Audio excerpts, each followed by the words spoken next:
Hey, welcome in guys. PS1 is going to be maxed out, so this is going to have HDMI, xStation, OLED memory card, every game ever released, so going to be a good build. I figured I might as well stream this one. Just give me a few seconds to finish sending messages out and emails and bits, and then I'll jump on.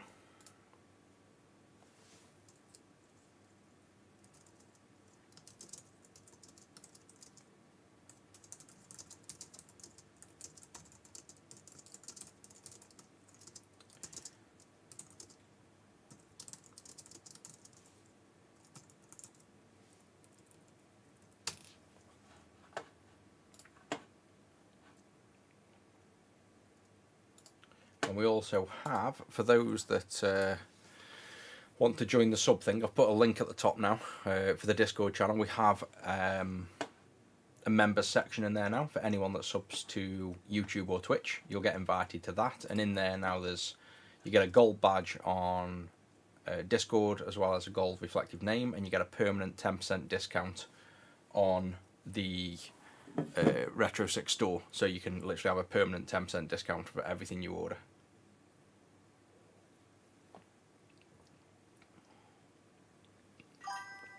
There shouldn't be anything wrong with this. We'll test it. I've just grabbed one from stock that I know should work, but I probably should have actually tested before I come on if this even works, otherwise we'll have to repair it as well.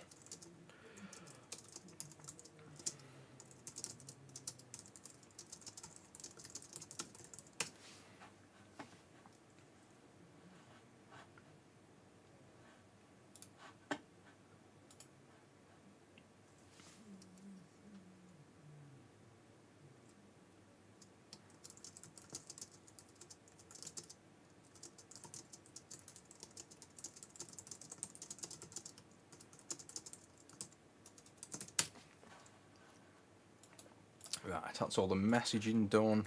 The TikTok, let me just send the test comment to make sure that's working. Yeah, that's all kicked in now, so I think we're good to start. Hey, welcome in guys. Right, so interestingly as well, just on the last stream this morning, you know we were doing this Pokemon Blue and an FRAM mod. So I did a little bit of digging because I just, like I say, I can't really remember what the trick was to them. You know, specifics on them. I haven't really dug into them that much. I've not done many. This is the Spanish one. If the guy on from this morning who wanted the Spanish one is on, this is now fully working. I've just put the normal SRAM. So what I've done is put the SRAM into the Spanish one. That's got this working, and I've put the FRAM into the English one, and you'll see in a minute. There's the Spanish one working. Let's just do a new game and make sure this works first, because I've literally just done it right before coming on stream. Oh yeah, you've definitely got to build one for yourself. I've literally, the only console I've managed to keep in stock for myself is the PS1 maxed out build. And obviously the rule is you need to play PlayStation Resident Evil 1 and 2 straight through. Otherwise I'm not going to sell you one. Let's pick Ash or Azul in Spanish. Obviously the rival's got to be Gary. And Gary isn't a rival there, so you're going to be Rojo.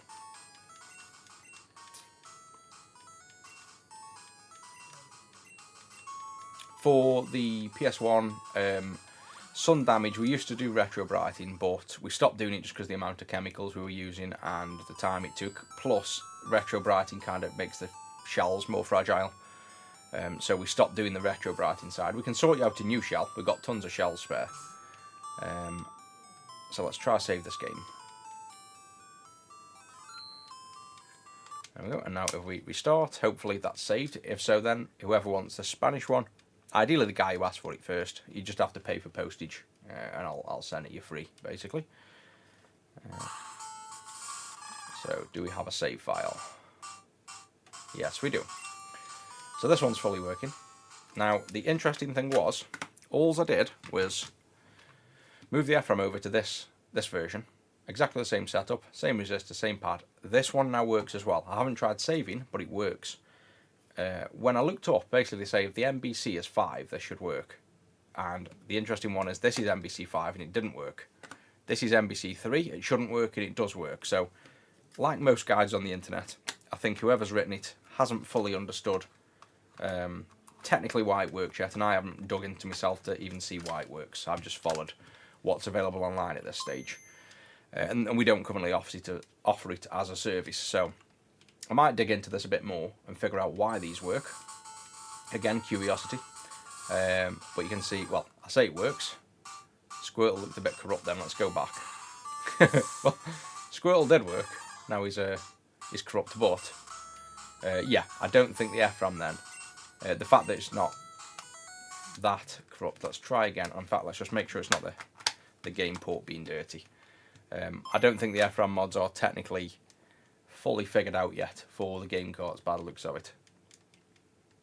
Well, let's see if this works. Yeah, I never noticed Squirtle. Kinda looked right at a glance, but that's definitely not. Or is that seriously how Squirtle looks on this version? I do not recall Squirtle looking that bad. Yeah, there's definitely corruption there, so putting the FRAM mod on is not quite right. Something's not right about the install.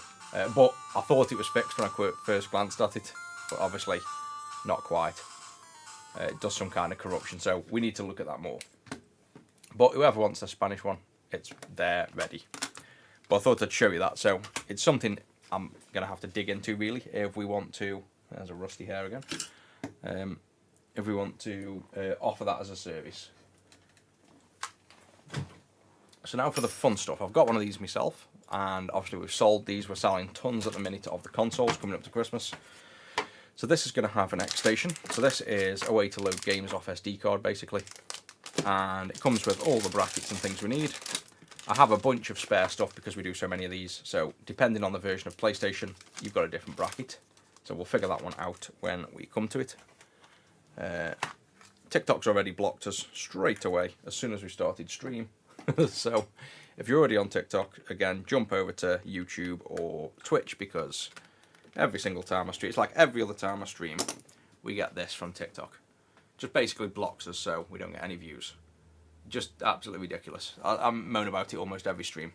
If TikTok wasn't so big for me, I'd have dropped it straight away. It's not even worth streaming on at the minute. It'll still be there, but no one's going to see it now. We normally get 500 viewers on TikTok, and now we've got 18, and that won't grow now the whole stream. So it's as good as useless. It's not going to push it to anybody, and nobody else will see it, and it's taking up bandwidth to stream to it. So yeah, jump over to YouTube or Twitch.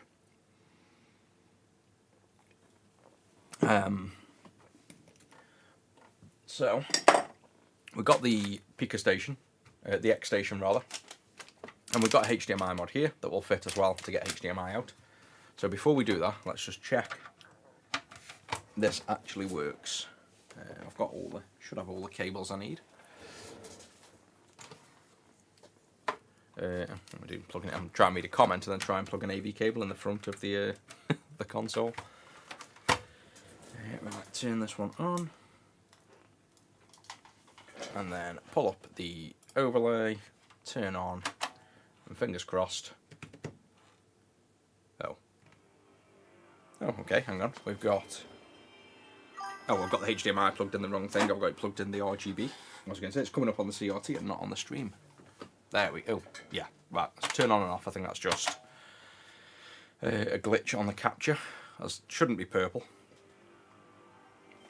So I think this capture card is a bit dicey. Let's turn it off and on. It's working, there you go. Just a glitch on the retro scaler. So restarting, that's all good.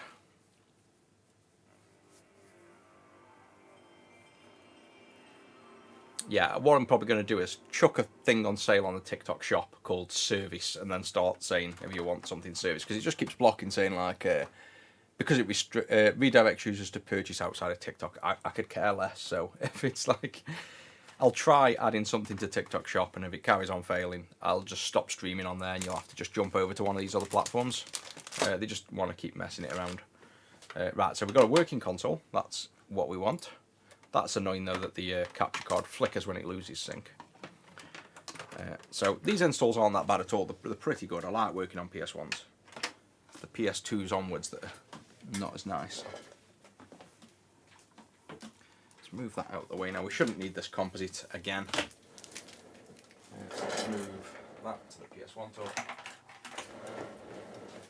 And let's crack this open. We'll do, what do you want to see first? HDMI or xStation? Which one do you want me to install first? I suppose they're going to both get done before we power up. It's just which way around I install it. Hey, welcome in again. We're just doing a maxed out PlayStation 1, so this is going to be fun. Yeah, xStation. I haven't got the memory card made yet. It's going to be a 1.5 terabyte maxed out. So we'll just make a blank SD card to show it booting, chuck Resident Evil on, try that. And we're going to do a HDMI mod as well. So pretty similar to the one I've got in my games room. I haven't even checked the model, to be honest. There's a point, 9002. Does it support 9000s? I know 7000s can be dicey. I should check support for. We might not even have a usable PlayStation here, which will kind of be a bummer. I've got others. I've got tons of others, but this one's a nice shell. xStation, PS1, supported models. I can't remember. Is compatible if you have PU, blah blah blah. Found such as that 9. You must. Yeah, I don't think the 9's going to be supported somehow. Not compatible with xStation, some 7000s. Let's get the PlayStation models up.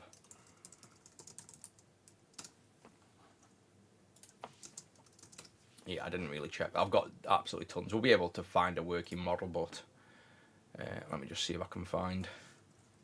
The 9000 is the latest revision, so I've got a suspicion this isn't going to be supported. 9000s. Has xStation actually got a decent website for checking support?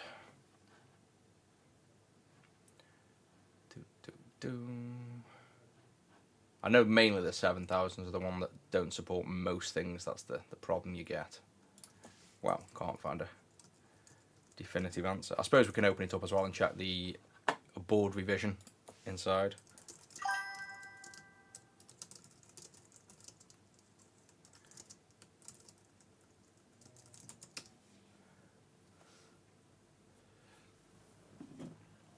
Nice. Yeah, I used to want to mod the original Xboxes when I was a kid, when all the mods were out, but I didn't do it myself.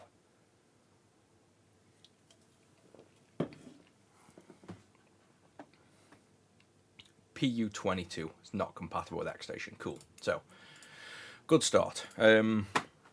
Let me go grab another PlayStation then. I've got tons of them. The shells are going to be a mess, but what we will do is reshell it, and hopefully we can fit it in this shell. So let me go and grab another PlayStation.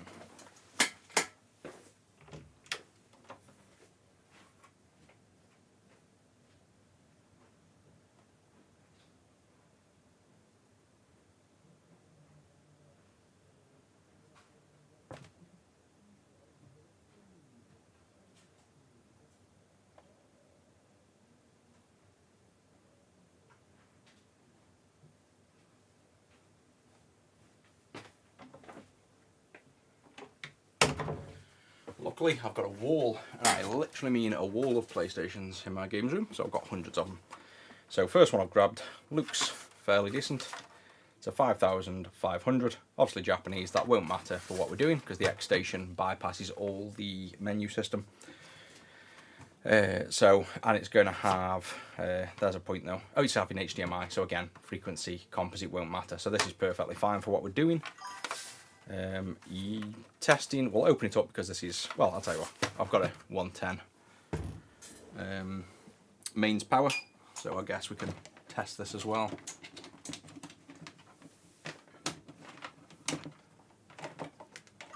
Yeah, sell them preloaded with everything. If you go on retro6.co.uk, ready-made systems, you'll find them in there. We're on 110 volts.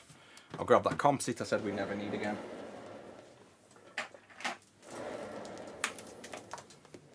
I should maybe pre-prep when I do streams as well. I'll just grab a console, jump on and go for it. But yeah, never even checked if anything worked or whether it's even supported. Let's suppose it's not that big of an issue, but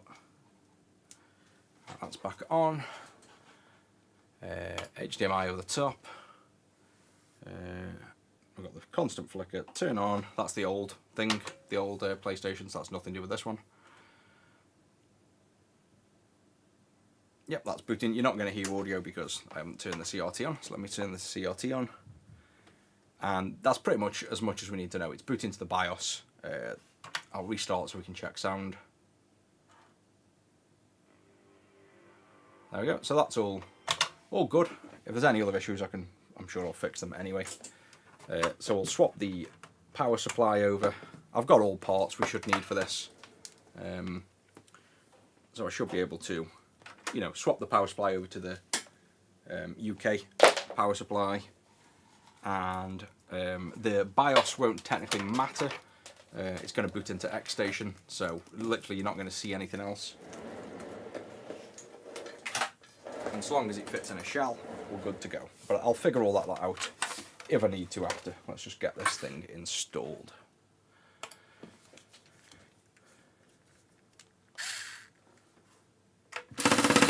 Oh wow, wrong size tip. Unknown number, I'll call you back.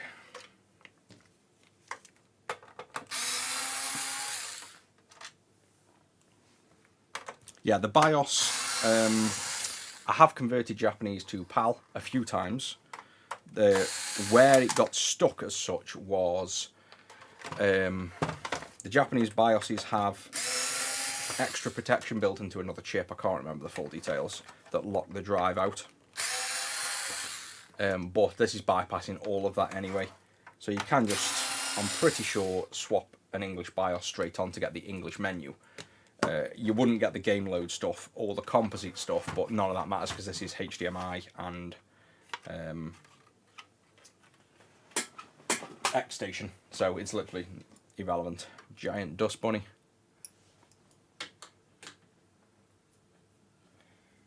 Right, so we have, well, we won't know until we get inside. Let's take the laser out.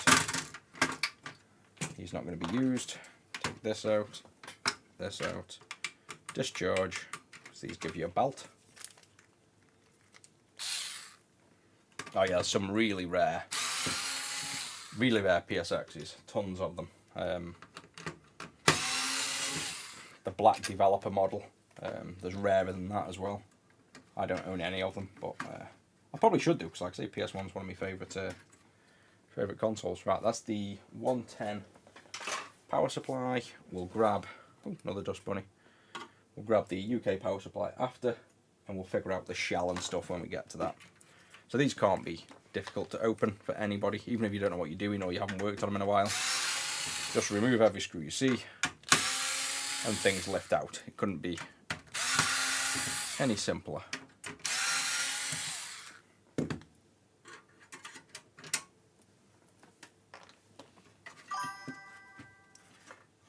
That's all the screws. Wow, this is wedged in. Time has not done it any favours. Physically stuck in. Oh. So the top shield comes off first, but it's just literally wedged in. It's not been removed. It looks like no one's ever been in this, basically. And then once you're in there, there'll be 3 more screws, I think there is. 4 more screws, and then we can get the main circuit out.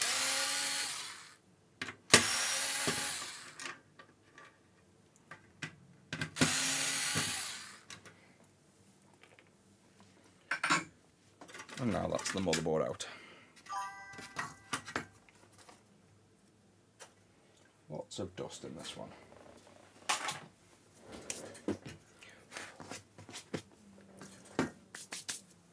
Ultimate Sega Saturn, we've just sold one, so I've got to build one. Depends if I'm doing it tomorrow. I've got software to do as well, but literally next up on the list, we've just done 2 GameCubes. So these are maxed out as well, that's all we seem to be selling.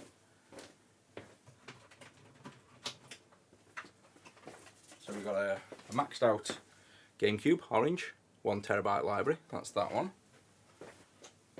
And then we have still been assembled and built. We have a clear purple one. So we've got the clear purple GameCube.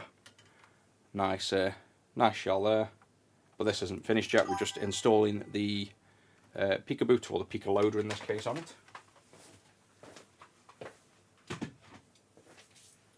And then we've got a Sega Saturn maxed out, PlayStation 1 maxed out, the Neo Geo and the Amiga. Well, the Neo Geo's done and gone. The Amiga's behind me to be assembled.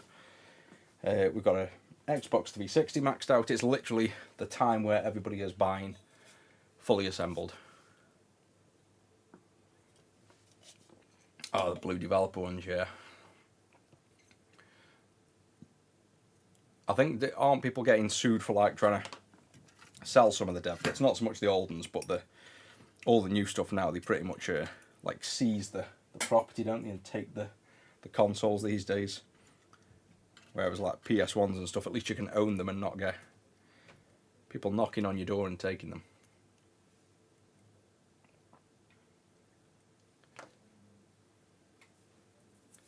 USB-C, yeah, I've put one in mine. I'm literally about to make a PS1 clean power USB-C, but there's just off-the-shelf ones at the minute that we use if people want them.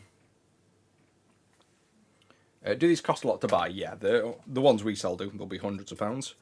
This PS1, for example, maxed out with everything, is 410 quid.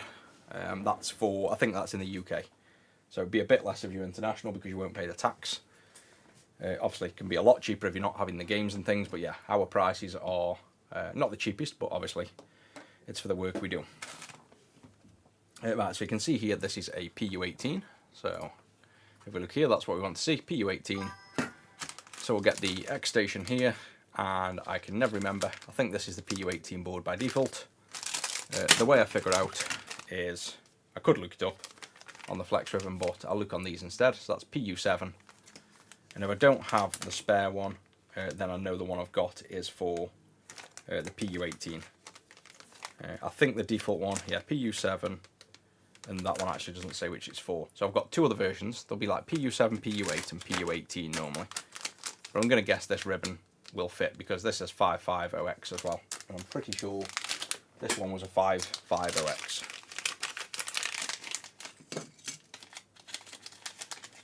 And we've got the sticker we can send the customer as well in case they want to stick that on. And then the kit comes with, quite simply, the xStation itself that sits on top, a flex ribbon on the board, and then a ribbon that connects these two together. And that's the install done. So it's not too bad. Let's pull up the official guide because I do that many other mods in between. I'll forget part of it. So let's just go to xStation install.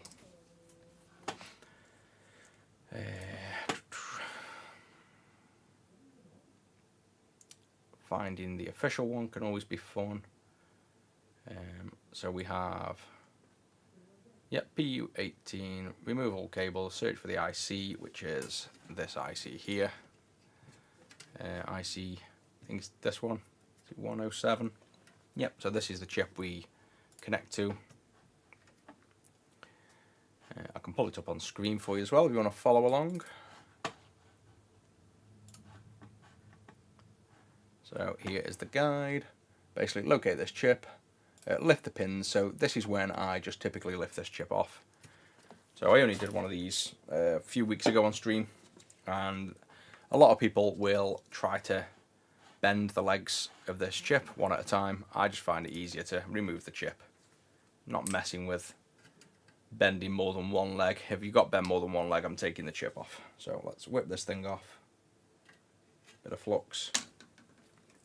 Get my fume extractor, hot air, and let's get this thing off. We want to be a bit careful of the caps either side and the connectors just here.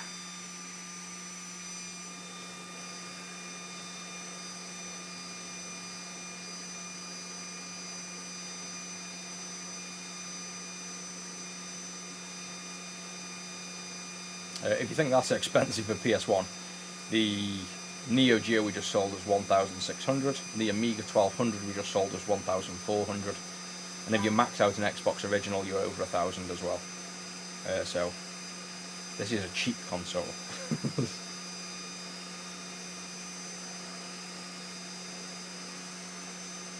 I've got the weirdest effect going on. This little fan is blowing the smoke from the flux out, but then it's kind of sucking and rippling over the metal shield. I'm going to have to see if I can show you this. This is bizarre. So, see if you see what I see over this metal shield. So, look at the bottom corner of this metal shield, and let's see. Maybe if I get some light on. I bet you can't see, but there's like, the fumes are like whipping over this, the top of here, from down here. So, yeah, you can't really see it. The most bizarre effect. So, see it there? See it whipping over the cage. Strange.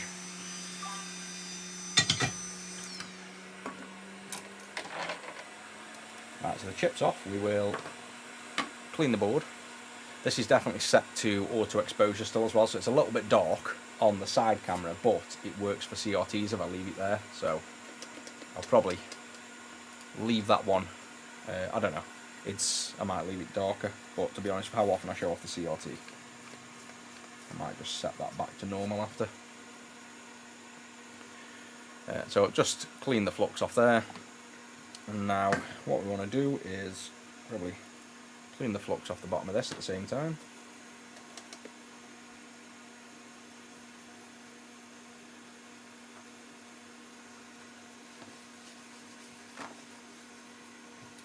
And now if we looked at that guide, we need to bend some pins up basically.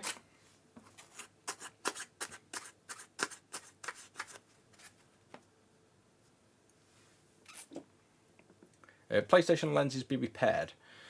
Yes and no. Most of the time, it's not always the laser. So a lot of the time it's the caps on the laser board, the tuning of the chips, or servo motors, all kinds of other things. The laser's not always the part that wears out. That's just pretty much a laser diode. It's usually the rest of the circuit. The camera with the side angle is just an obs one.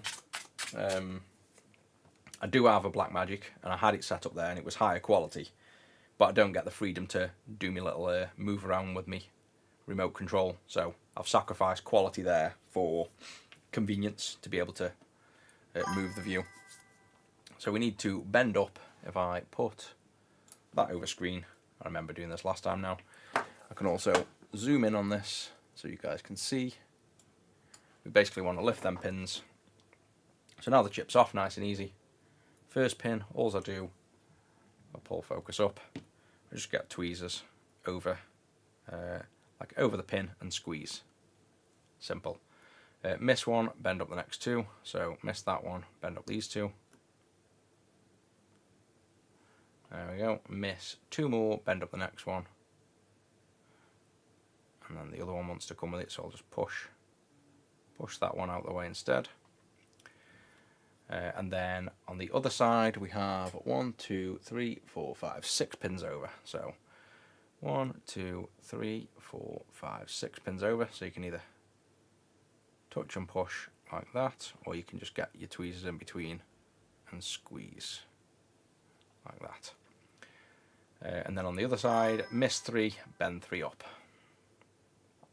So it'll be these 3 like that. And there's all the pins that we care about bent out the way. So I prefer to do that, less stress on the chip, less messing, and just my preferred method basically. Now we just drop this chip back down.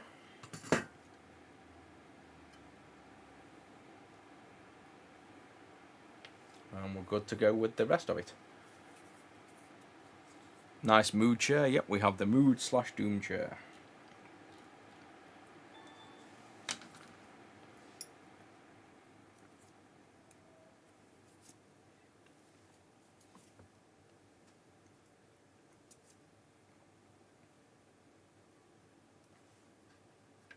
So chip back on in the right orientation.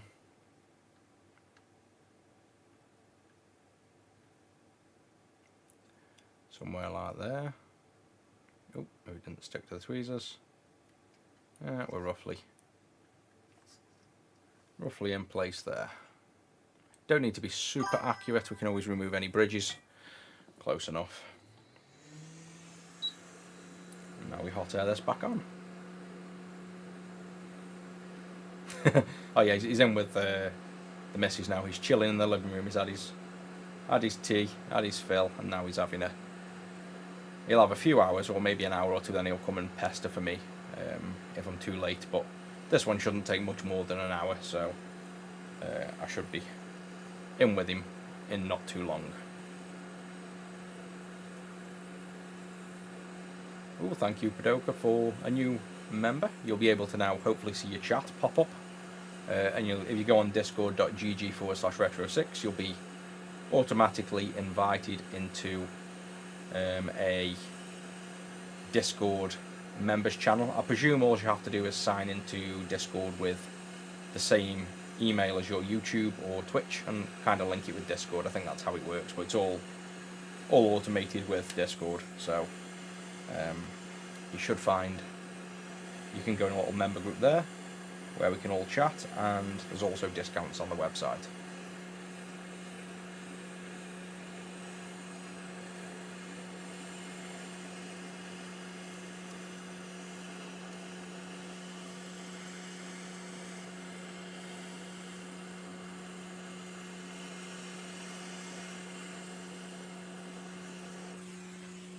Should do. Bit of extra flux.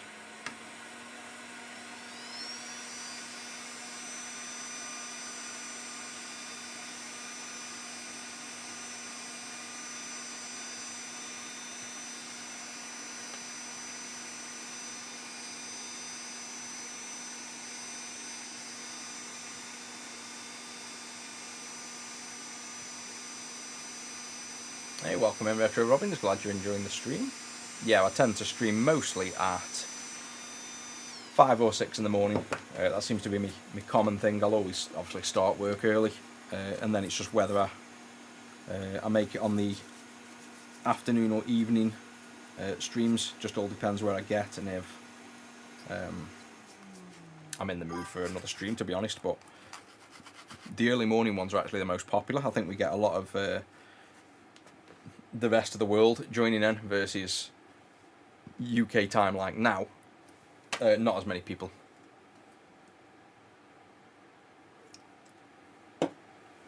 Right, so that's that part of the guide. What do we do next? I think we pretty much solder the flex ribbon down and remove a resistor and add one wire, if I remember rightly. So we've lifted all them.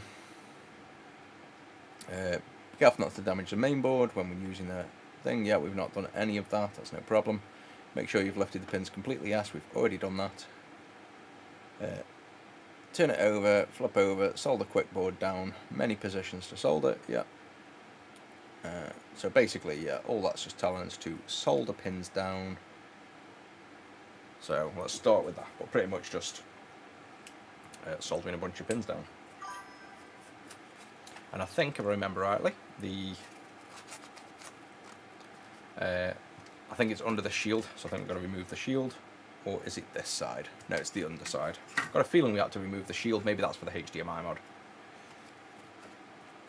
So now let's take the flex ribbon.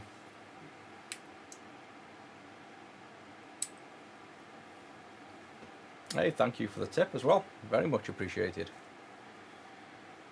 We have this then going... Where are we on the picture? Let's see if we get an idea of where it goes. Somewhere near this chip. Somewhere around here. So yeah, that's pretty much what we can see here. You'll see these pins lining up. So you can kind of see those pins line up here nicely. Those pins line up here.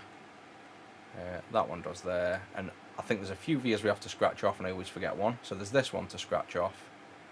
That's fine, that's fine. There's definitely one I forgot last time, which is no biggie. I managed to scratch it off after, but this one, there we go. So this one here we'll scratch off. Oh, I've already forgot which one it is. Place it down, go over there, that one. So bottom corner of that square there. Let's get grindy pen.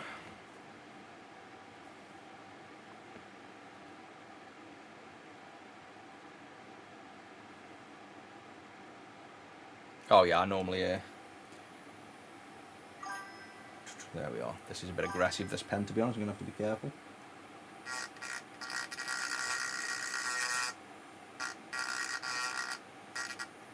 There we go. I'll put a brand new grindy tip on, so he's super grindy. I could use a scalpel, but that's worked. Yeah, I normally belt myself on electrics quite a lot, but I'm not too bad. And my new trick now is I seem to burn myself more than anything. Grabbing hot tweezers or doing more things like that in terms of like touching hot stuff is my fallback at the minute. And so let's grind this one gently as well. Really gently because of the brand new tip.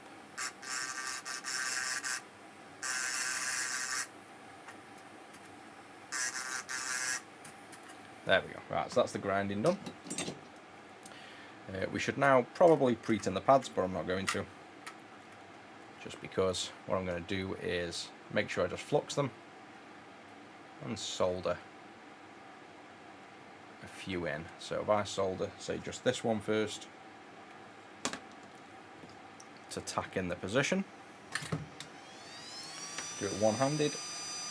Put the solder all the way back over there.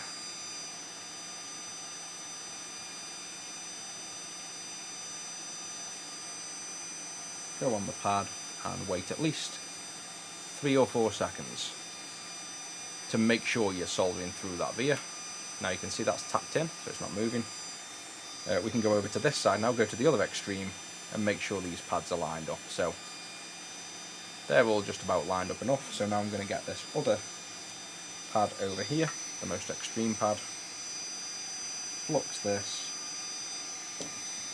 and do the same thing. So plenty of solder.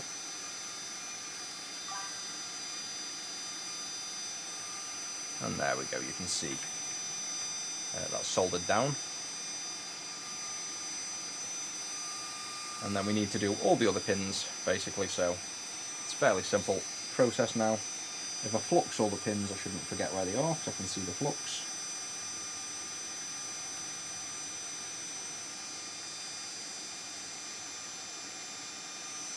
Right, there we go, that's all the pins fluxed.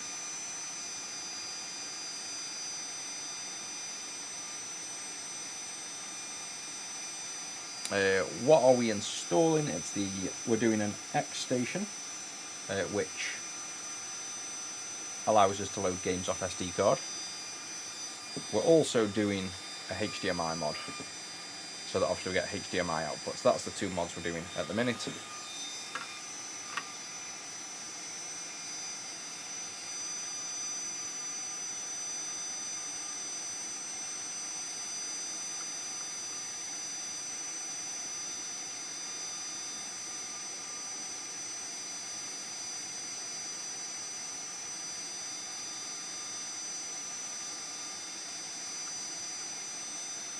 So that's them. One up here. And we've got an awful reflection on the angle of this board as well. That's a bit better.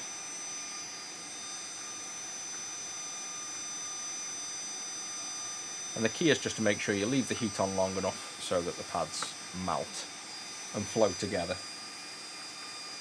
So you can see down there that pad. As long as you leave the iron on long enough, flows pretty well together.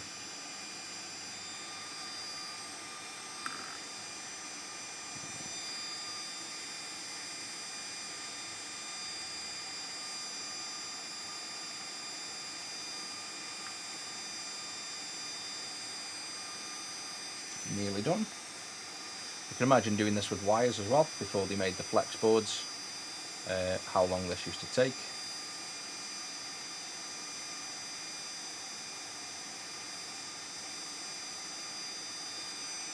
And I think, unless I've missed something, that's all the pads. So all them on, them on, that on, them on, them on. Yep, so let me clean that up.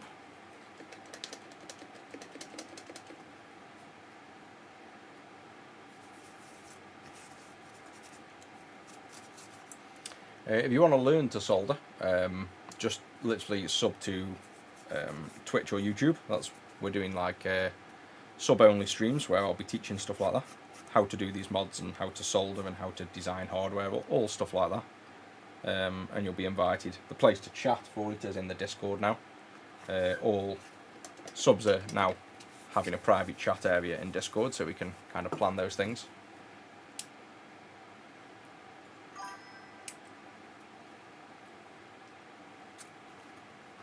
PS2, if it's a PS2 fat, to be honest, just opening them things up and closing them can do damage. We've stopped working on them because just the ribbons inside PS2 fat seem to just be so fragile and just never seem to last.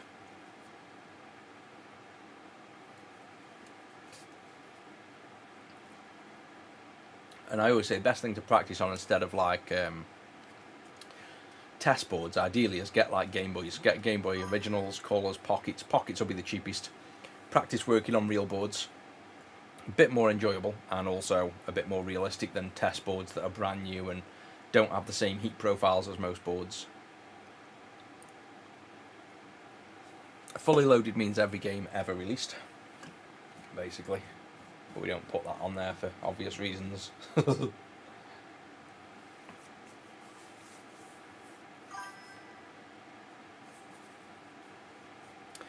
Right, so I think that's on in the right place. Next part of the guide, I'm pretty sure, is to just remove a resistor and solder a clock wire. Desolder and remove one small resistor located next to a chip. So it highlights that. We zoom in. So I think it is, if I remember rightly, this is the crystal. And what this is doing is, again, presumably, I haven't really looked into it too much. Oh no, my zoomy thing's not working. My little zoomy wire has snapped off my camera. Let me soldering back on. The camera's also powered, so I don't know whether this is a good idea or not. But I need my zoomy camera back. Let me solder my dodgy USB wire back to my switch.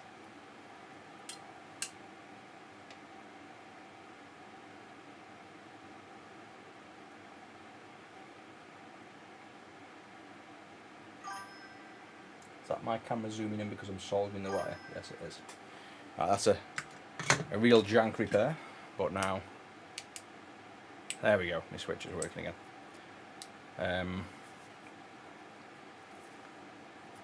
Yeah, if you have issues with the linking on YouTube, just drop me a message in Discord if not, and we can figure it out. But it's all automated, so the other member on here, Big Bro, can probably, he knows more about that than I do for how it works. But we just enabled the default Discord link where, if you remember, it makes you a certain role.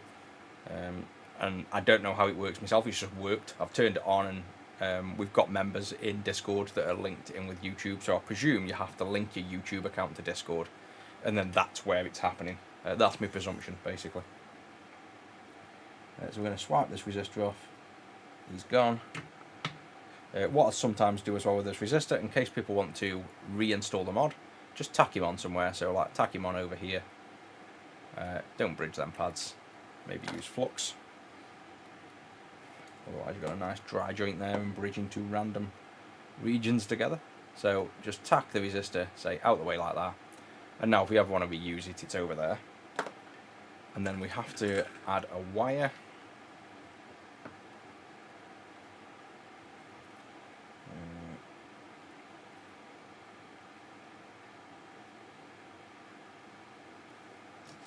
So we go to the APL pin on here.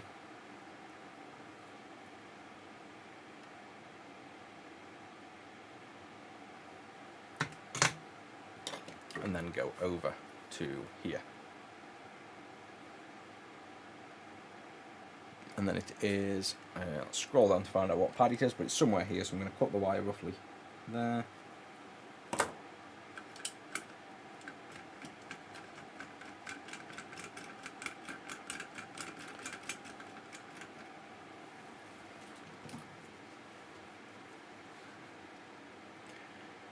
And it is the second wire above, so it's going to be this pad.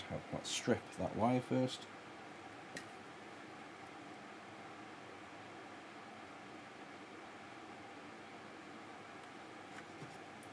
And go to this pad here.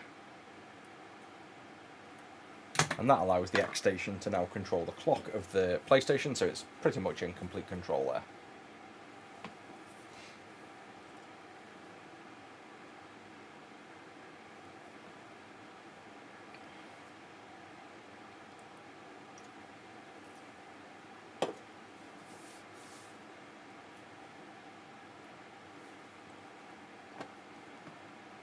And is that the remaining install? Insert the ribbon, pass it through, assemble it. Yeah, so that's that done. That's literally all there is to the install. So all we have to do now is we go back to this camera and down to there, zoom out a bit. Let me just put this camera back to auto exposure as well, because that is a bit dark.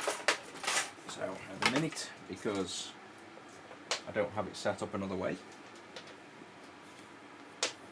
I have to plug it into the PC to change the exposure on this camera.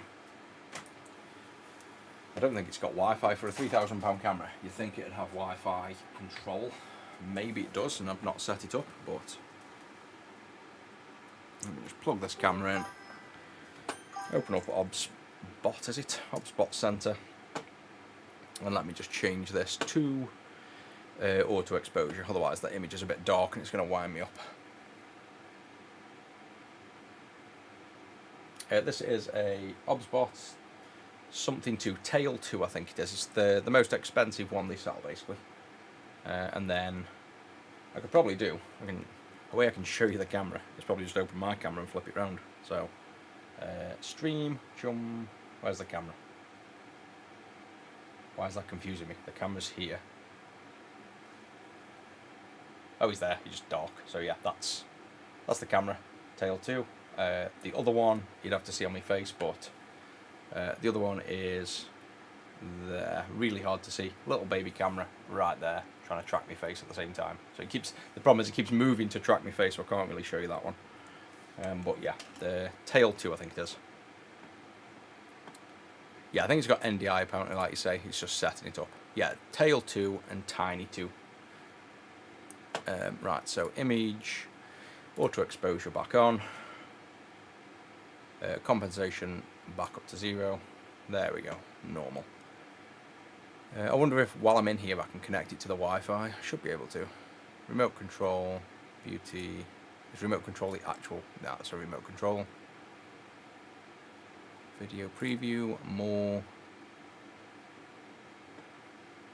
NDI. So I presume I'd have to see, it's NDI though. I think it's an Ethernet port, not Wi-Fi. That's the problem we have. So it's more a fact the problem is the fact I don't think it's got Wi-Fi. I might be wrong, but I can't see any options on here to join Wi-Fi.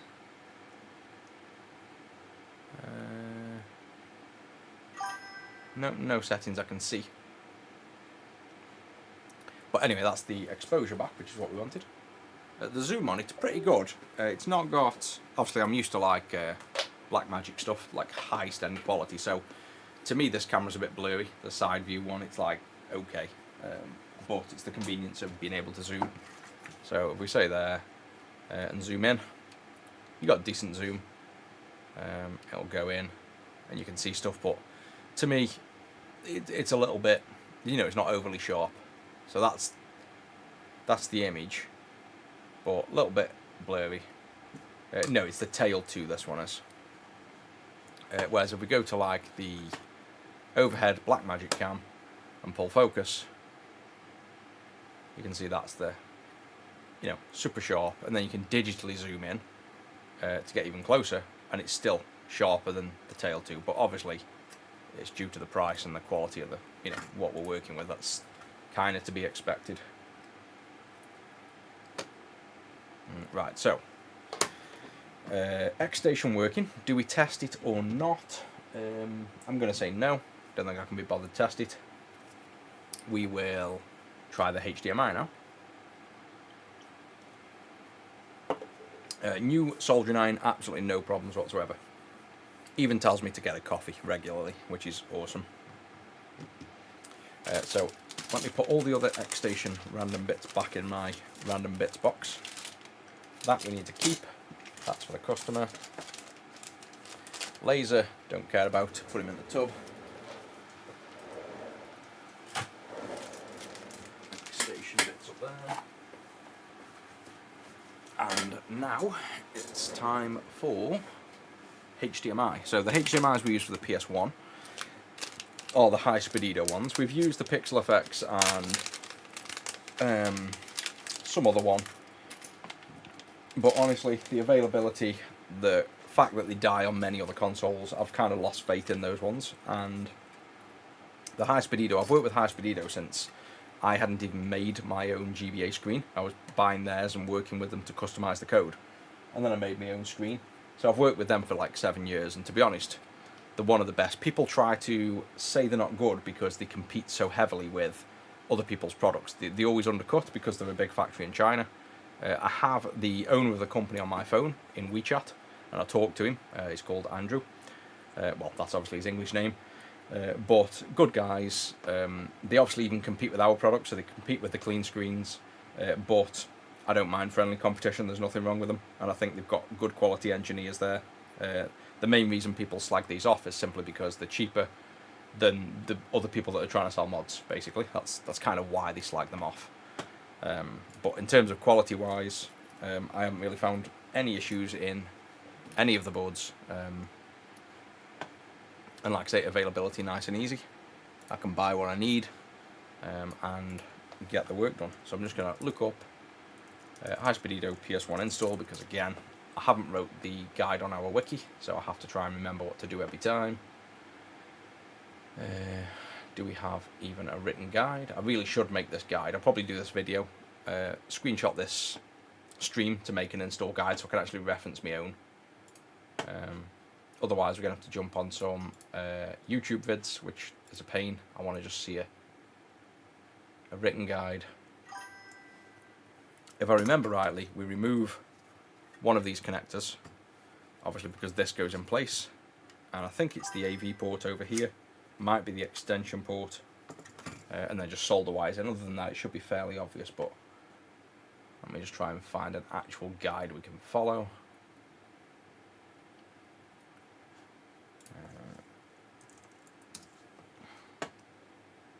Yeah, I am live now at the minute. I'm just looking up the install guide for the HDMI now. And then I'll put it on retro6.wiki after I've done this, because, like I say, I do that many of them, and every time I have to keep jumping back to just random guides until I write my own.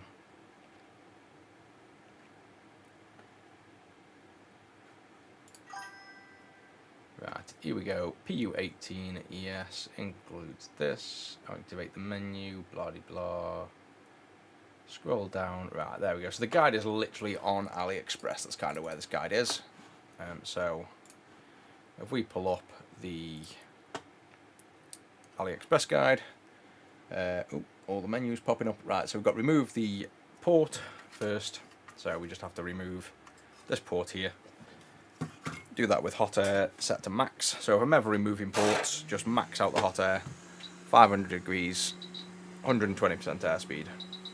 And let's get the port off as fast as possible, just to stop thermal travel on the board. So prop him up, something like that. Hot air this.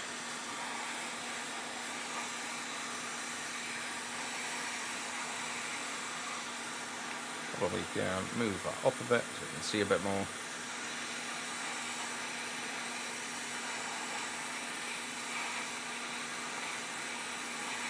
Resolution, I think it's 1080p.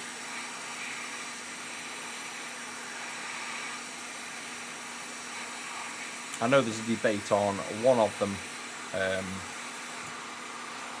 whether it uses, I think it's the Dreamcast, whether it actually supports 480p. There's a lot of rumours online saying it doesn't. and I've spoke to the factory directly, and they say it does, and that you can easily prove it by opening a 480p game and testing the resolution. So they seem confident, their engineers seem confident from High Speed Edo that basically that's just a rumour and it does support it.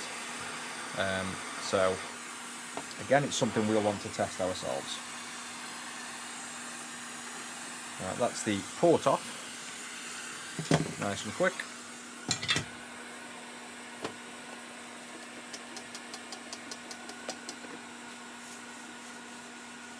We can even clean off this factory flux that's been on the board for 30 plus years, so it's a bit cleaner in that area.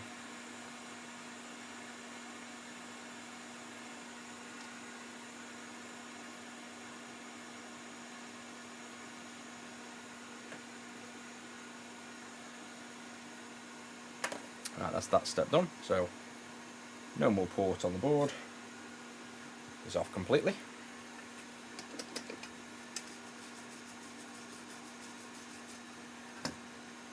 We'll just check the area, make sure nothing's gone missing, because if anything's flown off we'll need to obviously fix that. Here's the port, so all these components are fine here, nothing gone missing. Flip over. We've got probably these pins we want to flux and just rub some solder on. I don't think we need to clear the holes, so we just need to make sure they're not bridging really.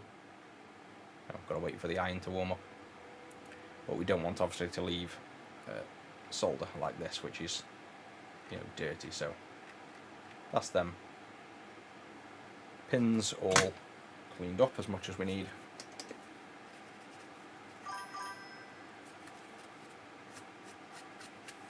We'll also have a bit of solder over there. That's it.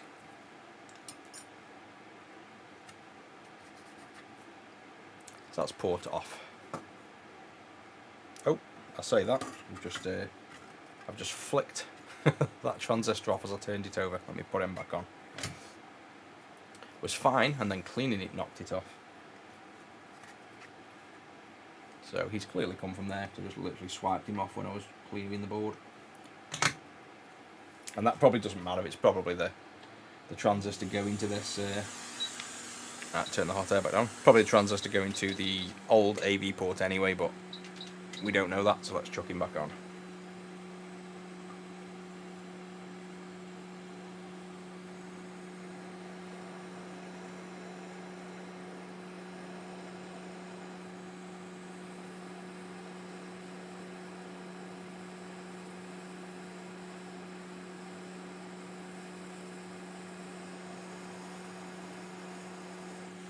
Yep. Shame the N64 does 720p. Yeah, they did do the N64 one of the first ones. They also mixed up the left and right audio channels. I think they've fixed that now, but they actually had the left and right audio mixed up on the N64 as well. But to be honest, I did a little TikTok on that. The one thing they did much better than any other mod and still do is the colour profile on the HDMI is far, far better. If you look at PixelFX N64 side by side, their colour profile is awful. Load up Quake and have a look at Quake. Look at the colour in the scene on Quake. It's literally terrible. It's completely black, as if they tried to enable HDR on the PixelFX. Whereas if you do it on the High Speed Edo, much better and much more accurate and true to original. Right, so that's all on, port is off.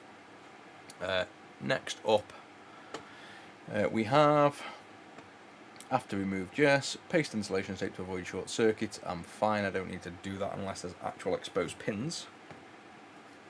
While this desk is a bit dirty, let me, I should have put one of them mats down I keep saying I'm going to do, to stop all this flux going on my board. On the silicone mat rather.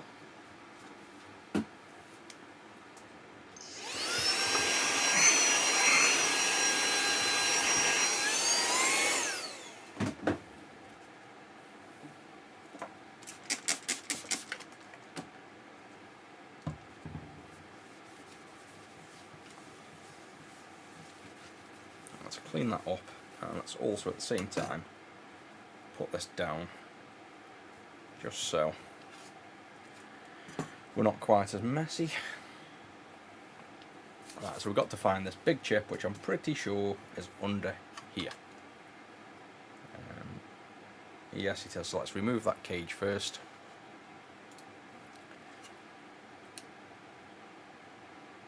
What xStation? This one. Don't know if there's any revisions or versions. This is Rev 1.2D, but I just buy the latest ones when I need to do them. We've got about 10 in stock at the minute, and then when we run out I just go back on and buy whatever's the latest again. So to remove this cage, I wonder if just hot airing this off. I mean, it's that easy to remove this cage with an iron. I don't think we need to hot air, but I'm just curious how easy it would be to remove with hot air on max. But this is that easy to lift off. It's not worth even trying on this one.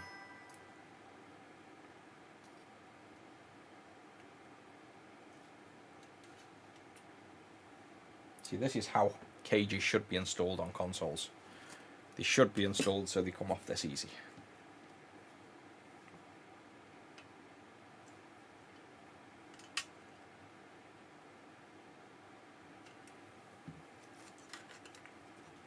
I'm regretting putting that down there now. Let me move that out of the way, man. It keeps catching.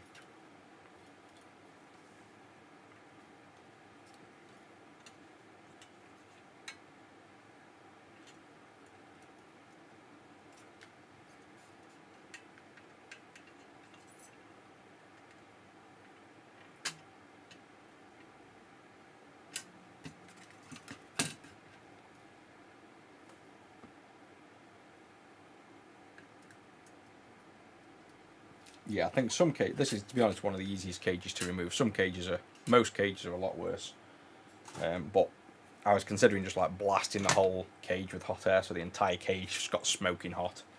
But like I say, that was that easy to remove. It would be a bit silly to do that. Right, so the chip we want has 157 written somewhere on it. I should remember how many of these I do. I should literally remember, but I bounce between that many consoles. I forget what I'm doing every 2 minutes. 157 here. So this is the part we want to solder onto here. They recommend covering this with some of this capped on tape.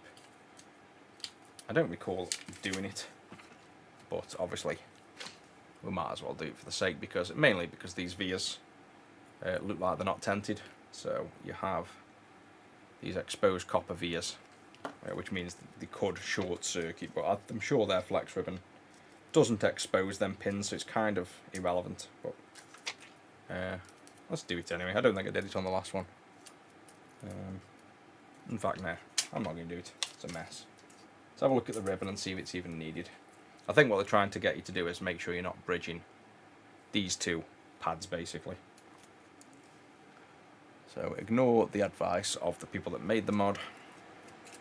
Have a look at this, and yeah, that looks like it's going to be nice and easy. It's a good shape one. Yes, they try and stop this thing here from shorting out, which we're far enough into the pins.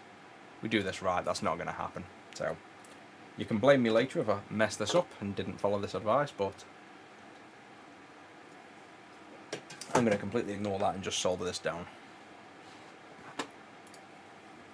So we have a nice zoomy zoom. I might do this under the scope because I could do with actual depth perception here, because this is very difficult without depth perception to see where I am. So let's just swap over to the microscope. So this isn't quite as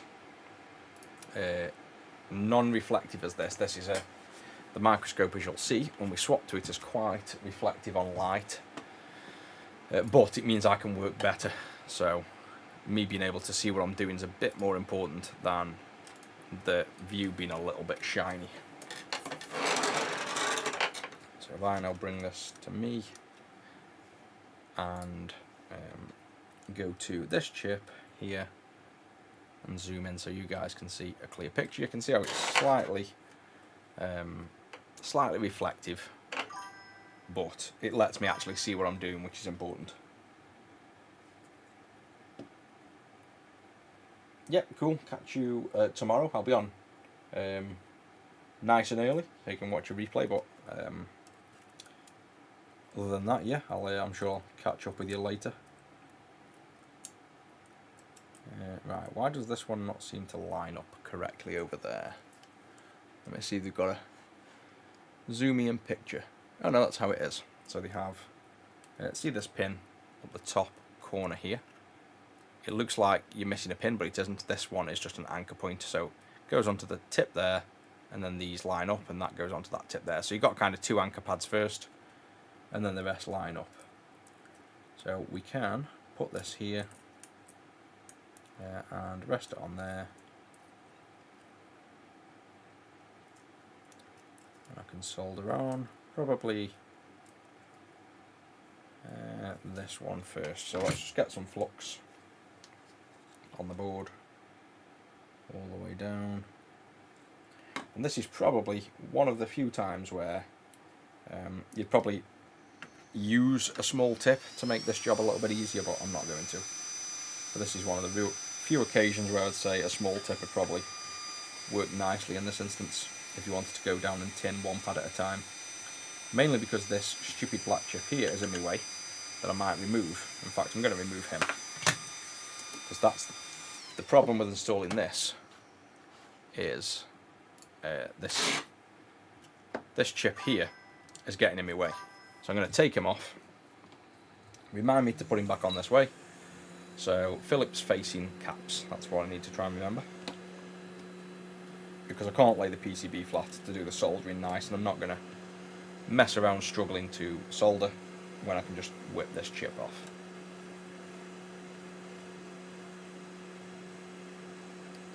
Hey, welcome in. Yep, we will be going back over the microscope in a second. I need to see what I'm doing. Just taking this stupid chip that's in my way so I can actually solder well. Just got to remember to put him back on in a minute. Let all them pins solidify in the board. And now we can go back to the scope. And I should be able to lay this PCB flat when I'm doing this soldering now. That's there. And now if we get this ribbon back in, there we go, much better. So I'd advise anyone who wants to solder this properly to do that. Now, is this meant to be 1 over? See, this again doesn't show, and I can't remember from the last time. It looks like 2 pins do nothing, then there's a trace, so it looks like this wants to be 1 more over. Looks like that's where it wants to be. So we'll hold him there,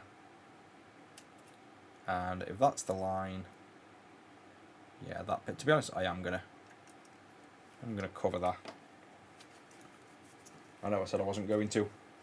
That via is actually overhanging the ribbon, so I'm going to cover them vias with this. We're going to have to cut it though, because the little Kapton tape they provided is far too big for this job, far too wide. And we only really care about these ones really close up. So just like that. And it doesn't even need to stick down, it's just to cover them vias. So now let's get it lined up. Again, all this is about prep. Once we do the soldering is 2 seconds work, it's not going to be a problem. It's all about making sure you've got things where you want and everything's prepped nicely. So, fan on. This down to there. Tack him on there.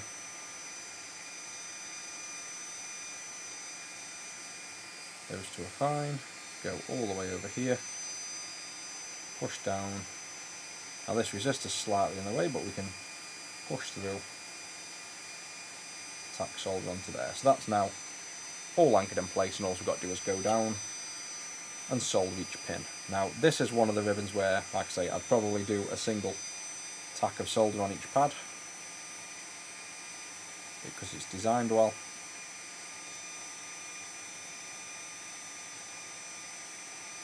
So this is where having the smaller tip iron is a rare occasion that might work. But you can see you can still do it with the large tip. I'm not even adding solder, I'm just letting the solder that's already on the pins flow through. And then as we get to this bit where the components are lifting the ribbon up, I'm just pushing down with the tweezers.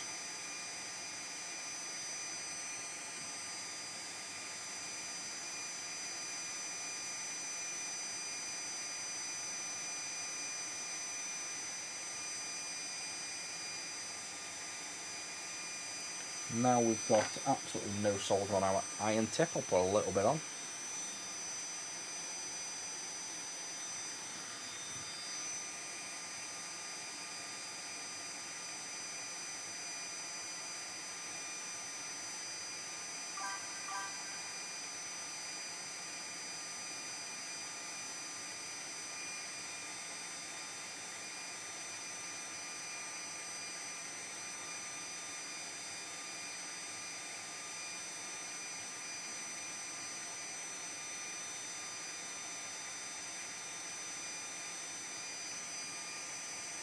And that's all the pins.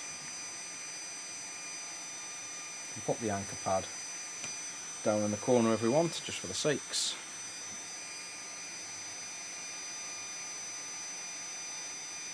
But they don't go anywhere, they're just literally to anchor, so that they're pretty much pointless, but let's put them on anyway.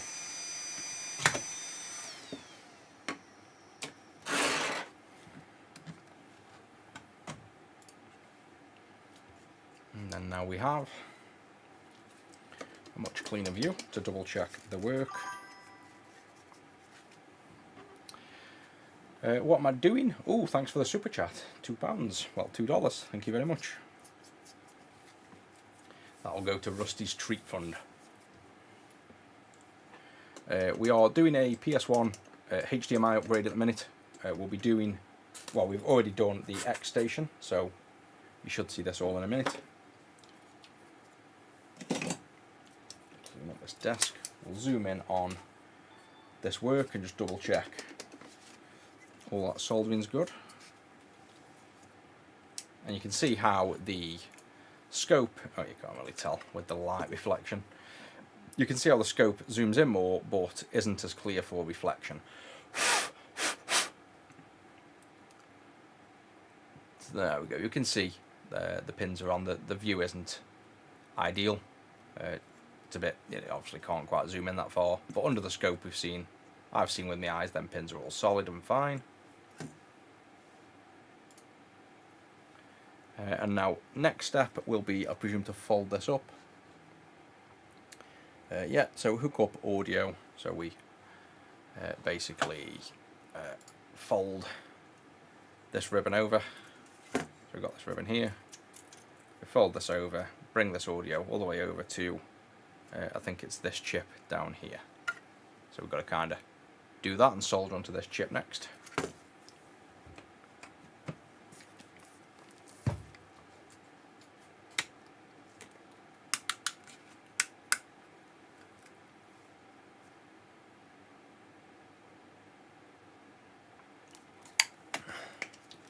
Yeah, I actually do remember you were the first person to do the super chat. That was cool.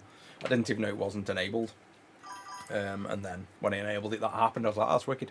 And I've had about probably about 7 or 8 people do it as well, and it's, you know, much appreciated. Basically, it's I always say the streaming takes me about 3 times as long to do the job that I'd do if I wasn't streaming.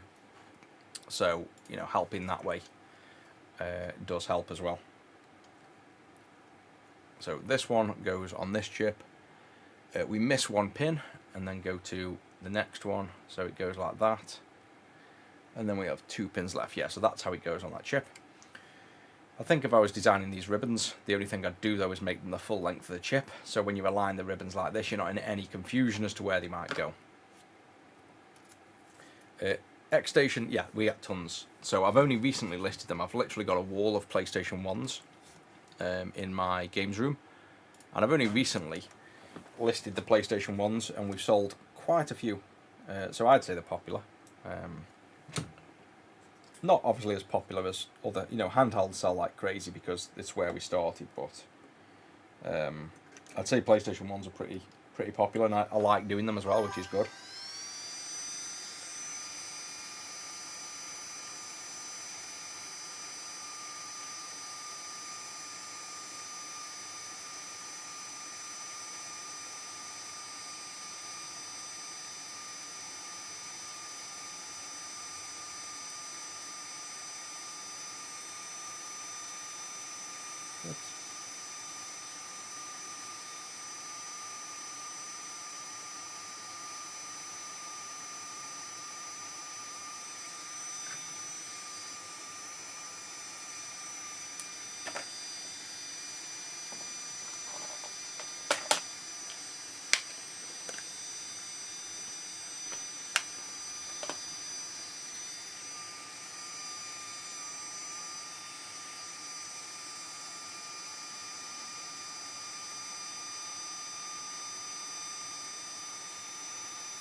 There we go.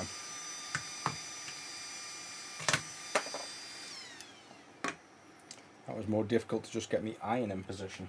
There was all them caps around the chip here were getting in my way. But like getting the iron in a nice position. But that's on sound now.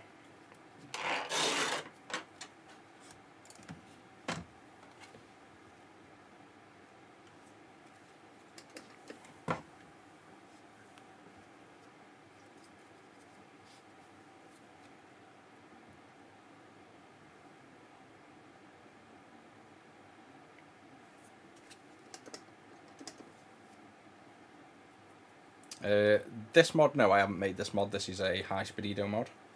I do make mods. I make most of my own, but this one I haven't done any RGB mod yet. Sorry, I haven't done any HDMI mod yet. I've done the RGB mods.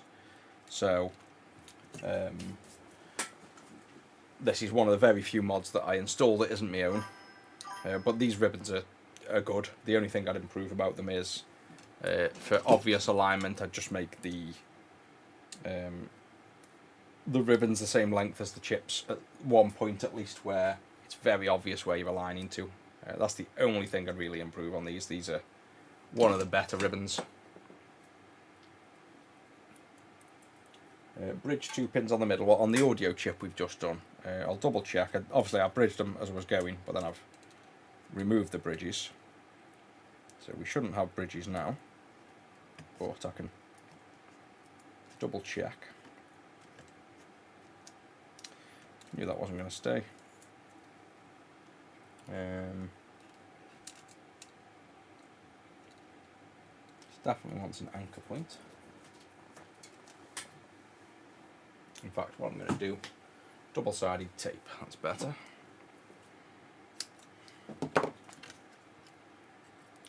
So I just want to get this ribbon stuck down so it doesn't apply pressure to those soldered pins there. So I'm just going to put some double-sided tape on this chip.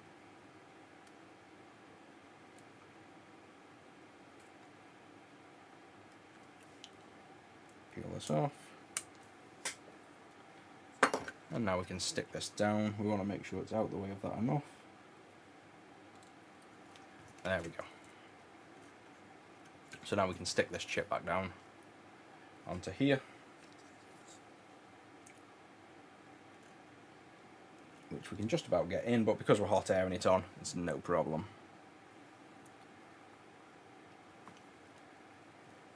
So chuck this in here. We're already zoomed in maximum. Let's go to digital zoom. Zoom out a little bit. There we go.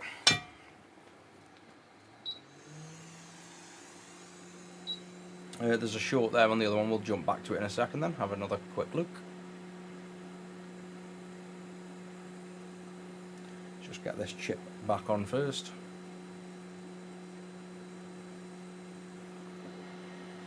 And what we don't want to do is warm the solder up on here and melt all them pins off that we've done. So we want to get this nice and warm, nice and fast. So I'm going to go really close, get this thing molten fast.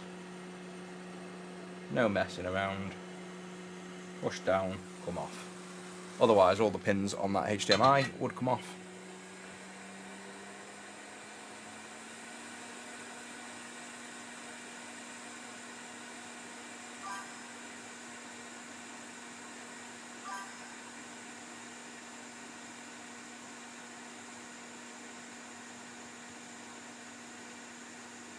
Shorted 3 pins. People just commenting like delayed comments on when obviously we were bridging the pins as we were, you know, attaching the ribbon cable. I'm guessing half of them comments are just like delayed chat that I haven't noticed, but we'll go back and check that chip. I'm pretty sure we're all sound.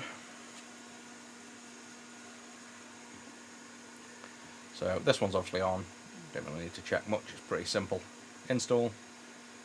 These pins on the chip here all look sound still, they haven't melted and come off, so that's fine. And then this one is the one you guys are mentioning. A bridge on. Yeah, there's no... oh, are we on about maybe... Yeah, I think we're on about this short here, aren't we? That's the one you're on about. So let's just put a bit of flux on there. And go down with the iron. Right, so I'll clean the iron first. We can probably just have that short off in one blob. Like so. I think that's the one you guys were on about. All the rest look nice and clean. I don't think we've got any remaining issues there.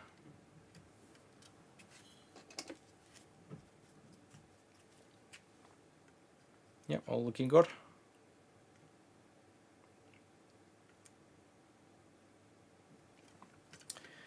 The copper grid here. Multiple reasons. It's basically a ground plane. You can have a solid poor ground plane that's just solid copper, so you know it can look like this, solid copper. The grid can help with interference and signal integrity, so you can get like a bit of natural Faraday cage preventing noise travelling over. But another reason for it as well can simply to have a ground plane on there, but to still allow the cable to flex. So there's multiple reasons for it. In this case, it's probably just more preference. You see this on most high-speed Edo mods, that their preference is to use like a grid ground plane or any polygon pour. My preference is usually to use solid pour, basically.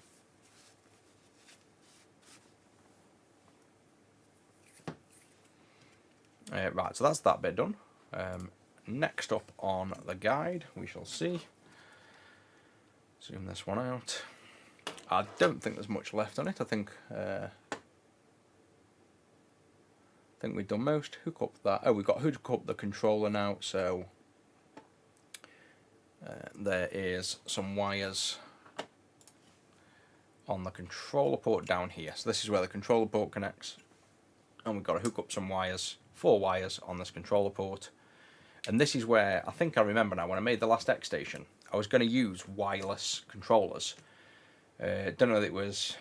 Don't think it was 8-bit dough. It was maybe a Blue Retro or a Bitfunks, and it actually blew the HDMI board. So I've got a dead HDMI board from it, and it was because these pins connect, and I think these pins go here, and the Bitfunks wireless controller gives the wrong voltage and actually killed the HDMI mod. So just a warning if you're going to install HDMI mods. Be very careful with the wireless controllers that you use. I've now brought the 8-bit dough ones, which should be more compatible and shouldn't give issue. But I won't test it on this one. I'll test it at some point, I just don't want to blow this one up. So we have What pins are we even on here? There is 3 and a 4. So 3 and a 4. Where are we? Over here. So it's these 4 we need to tack onto. We've got this. What's this? An inductor maybe? These 4 here. Without bridging them together like I've just done. And without melting this that we don't want to do. We need to attach 4 wires onto there. So that goes on there. Bear in mind I have no depth perception soldering the wires on this overhead. I need to go onto the scope to see what I'm doing, but I can just about do this, I think.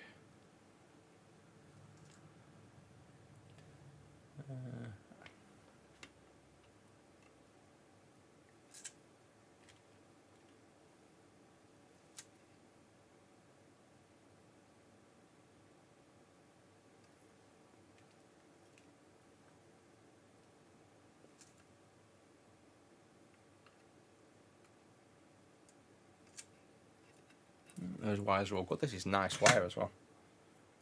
It's very rare the kits come with nice wire. I like that. And it's stripped just about right as well, the ends.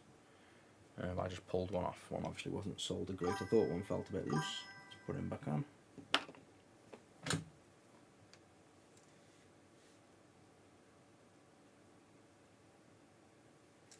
There we go. I thought something felt a bit loose. Yep, they're solid. So now in order, these are CS, RDX, TDX and SD. So they're all in order of this. So we just got to solder them up to this ribbon in order.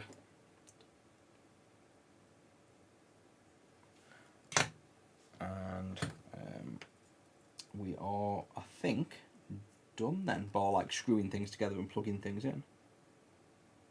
So that one, this one,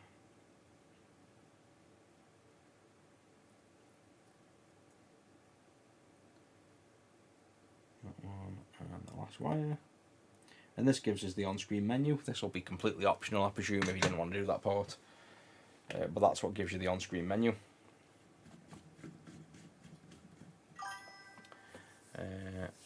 Do we even rest? So I'm at 7. Yeah, to be honest, the 7 o'clock start was pretty late. Actually, I think it was a 6 and about half. Oh no, I was doing other work.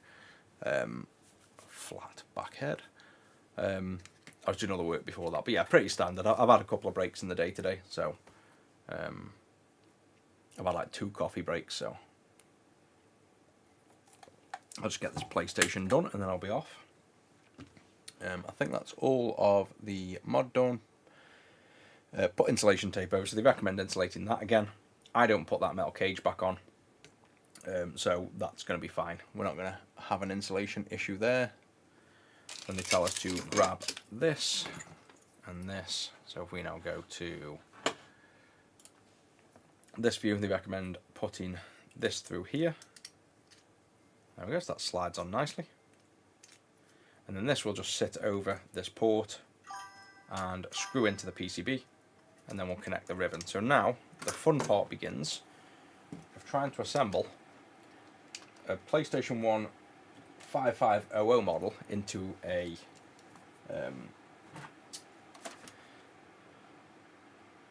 a 9002 shell. I'm not going to do that. What I'm going to do is put it in the original Genki shell, not screw it together too much, and then I will find a better quality shell that's the right model number.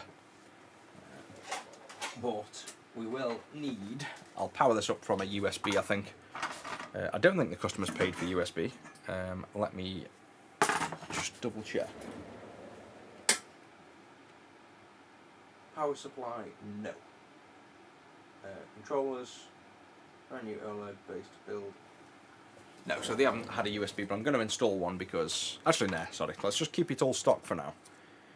I've just got to remember to power this from 110, and then I'll reshell and find all the spare parts after, because this is basically a shell that we want to replace, and the power supply wants to be 230 volt. So we'll do all that stuff. Well, I'll do it after, that's no biggie, just finding all the random parts. So this now, again, with the cages, actually, I'm saying I'm not putting the top cage on, you need to put the top cage on. Oh no, it's the cover, that's still fine. I've stuck that down so this cover isn't going to short out them pins, so we're still fine. It's a bit shorted out on that little metal cage we removed, but I'm not going to put that back on, basically. Right, he's in place. This one sits over here, like this, and screws in. So, I think that's how it sits. Yep, that sits in flush there. I'm not going to put any screws in, like I say. I'm going to reshell this, so let's leave him in there. This does seem, though. Seems like an odd way. Oh yeah, so now they want that ribbon to flex up. I'm just going to double fold it instead to get it into there. So mine is slightly different. I've got like a double folded ribbon, which is a better way, to be honest, because I'm naturally covering them pins up.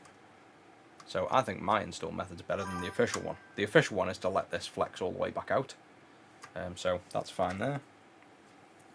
Then we forgot, actually, on the underside, before we put this in, we need to connect the ribbon to the xStation. So open that out, slide the ribbon into here.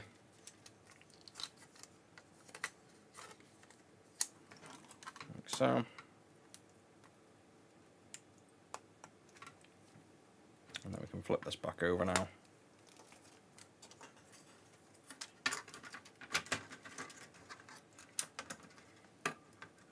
It's all in position, and then this ribbon passes through that gap. And we have to do a little bit of origami on this when we're done, so that'll sit in place. Is this where we also said we have to do something with... Yeah, we have to cut that part of the cage, so that part of the cage touches. Because I'm going to swap this shell out, I won't bother cutting that for now then, so let's just leave this open for the test. Because this has got to be reshelled. The shell we've got, if I show you, because the one I grabbed was nice and clean. This was the one we were going to use. Really nice shell. And then when we come to do the mod, I realised it's not a compatible one. So I just grabbed one out of the games room for now. And, you know, it's ganky. So we're not even going to keep it in this shell. So I'm not going to bother screwing it all together and everything. I'll do that after.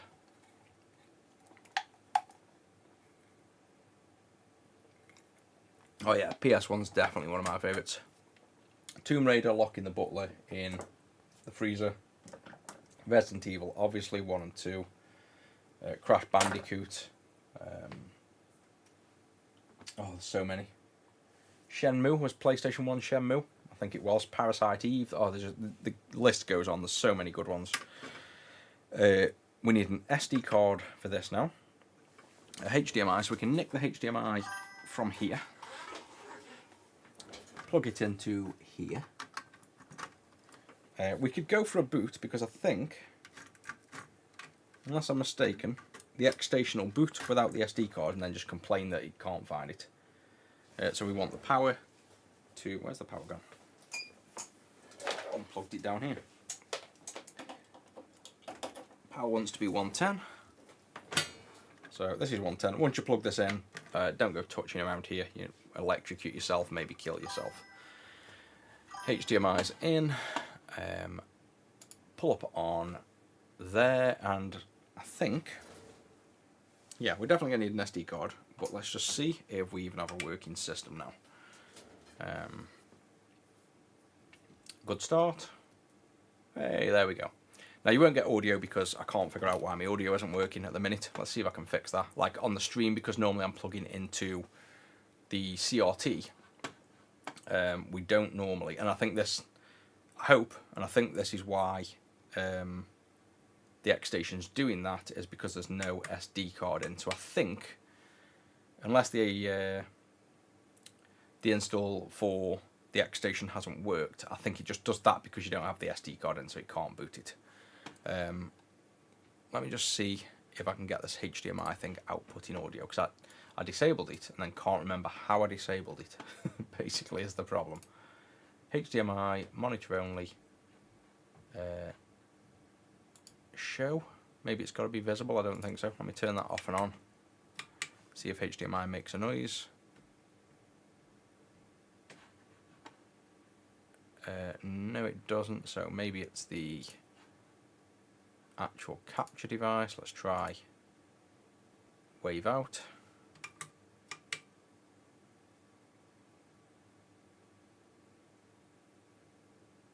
No, so I think it's actually, I think the HDMI one, I think the HDMI capture card for this doesn't actually have audio. I think that's actually the problem in this case. So yeah, let's ignore the audio. I'll change that another time. Let's get an SD card now and set this up. Oh, lid switch needs pressing. I didn't think it did on the xStation. I think it's just the fact that we don't have the SD card in.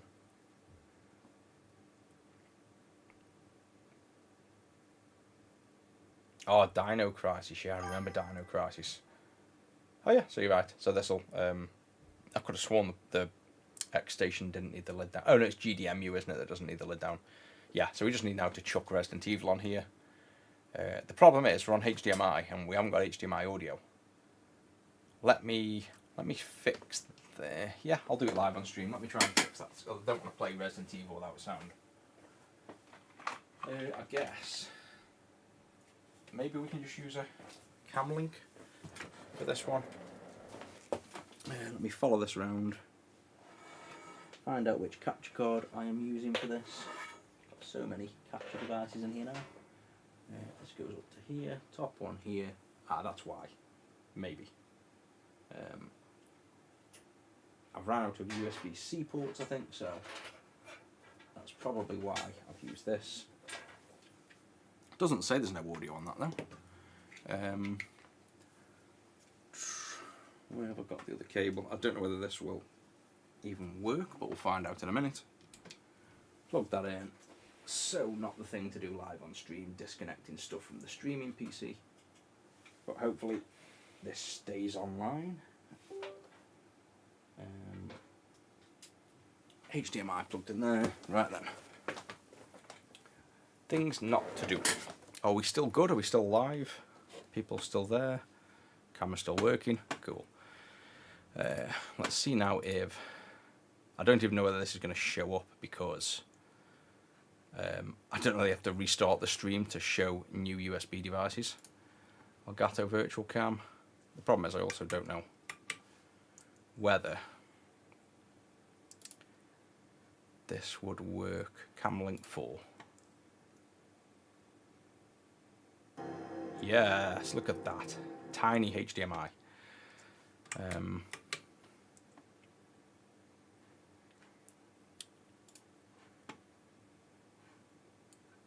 Okay, that's slow. It was there, now it's gone. Yeah, by the time that detects a HDMI signal, it's already fully booted. That's why I don't use the cam link. So turn on, but we've got audio, so let me also scale this up. I don't know where it was. That yeah, I've completely messed up the position on stream, but sorry for now. There's the HDMI. It's working. It's in there for now. I will fix that after. Right, so now we need to make the SD card.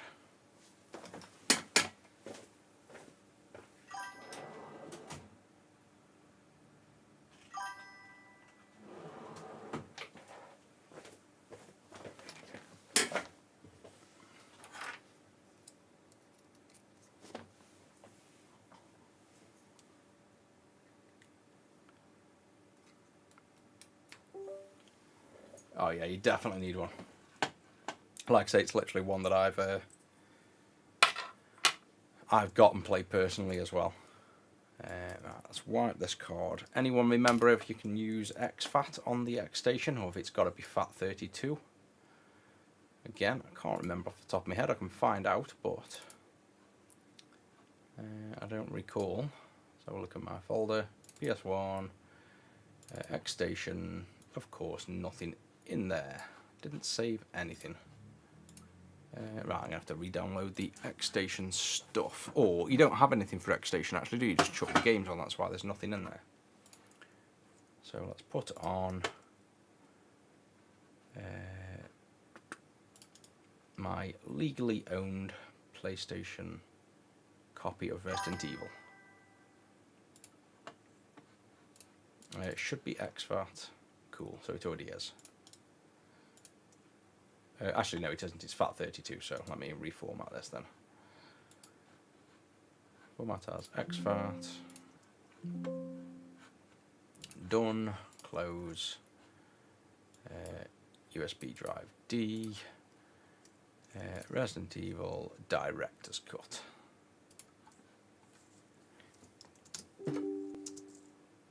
Apparently can't extract it E drive. Of course you can. Click there. Oh, D drive. And then get a controller. We're going to need a controller to play this. I've seen a really good PlayStation controller earlier. There they are.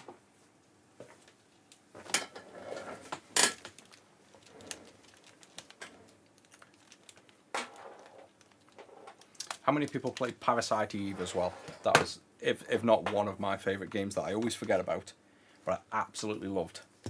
Getting all the power-ups and being basically a human with the powers. Absolutely awesome. I used to love Parasite Eve. I need to replay that. I've never replayed that since I was a kid. It's one of the ones I've not got around to replaying yet. And I definitely need to. Let's zoom right out on that so you guys can see. Right, so that's Resident Evil. That's the only game we need.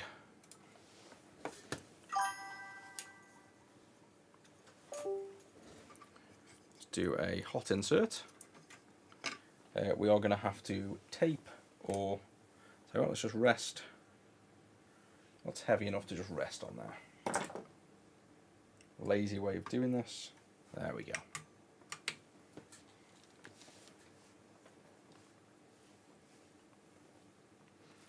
And then this just takes forever, the Elgato, to detect the signal. But now we should have audio. Yes, here we go. Right then. I've got to play with a really tiny HDMI. Oh yeah, Silent Hill as well, just as good. Full load. Away we go.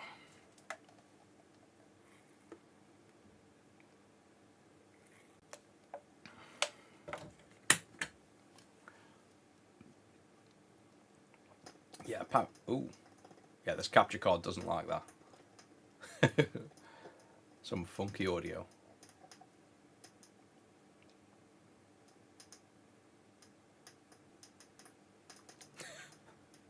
That audio's messed up. So either that's the capture card or me pulling them wires. I think that's just the capture card. Let's try and disable and re-able. The Elgato does not like capturing this one. Let's disable and reactivate. I can plug it in the actual TV to test it's working right, but then you guys can't see. Let me try restarting that, see if it kicks in. I should have just left, to be honest, I should just plug the other one back in that was working better without sound, but I kind of want the sound. Atari links to clean juice. Not at the minute. We've got a ton of other things that kind of took priority. Does that fit on there? So it's on my list of priorities. It just hasn't made its way there yet, basically.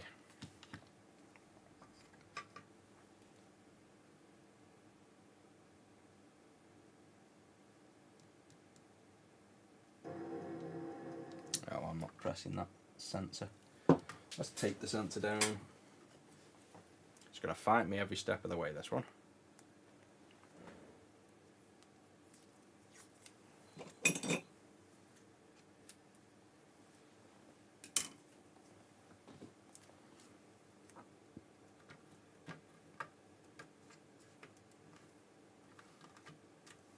Ooh, just nearly touched the 110 volt mains.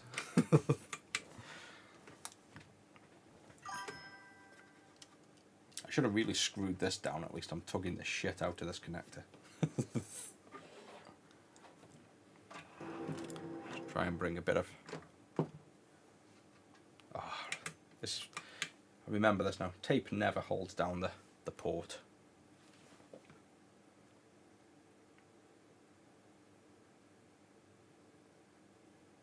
How often am I live? Usually every day, most days. Yeah, this capture card does not like capturing this at all. I'm going to take this Elgato back out, and we'll go back to the other one, because then we'll also know if it is the Elgato. I'm pretty sure this Elgato is just not the device for this. Because of the way the capture cards work, it wants to be a USB C, and I've got it converted to USB A through a janky little cable. Whereas this one,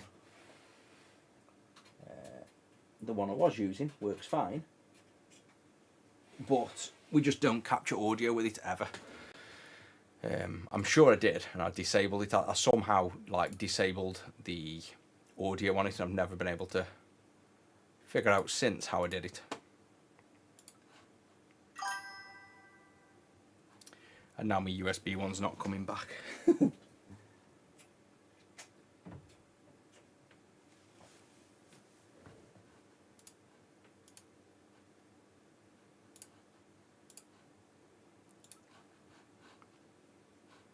I think that USB port's had enough of me plugging things in and out of it live on stream. There we go. Right, this should come back on now. And I think it's turned on. There we go. And now, of course, because I've decided to resize my HDMI with the other one. How big was this? Can we remember? Let me enable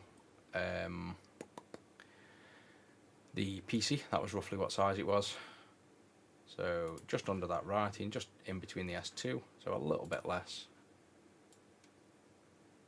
That's the size there. This one was that big. Right, we're back in action. Let's not mess with HDMI capture cards midstream.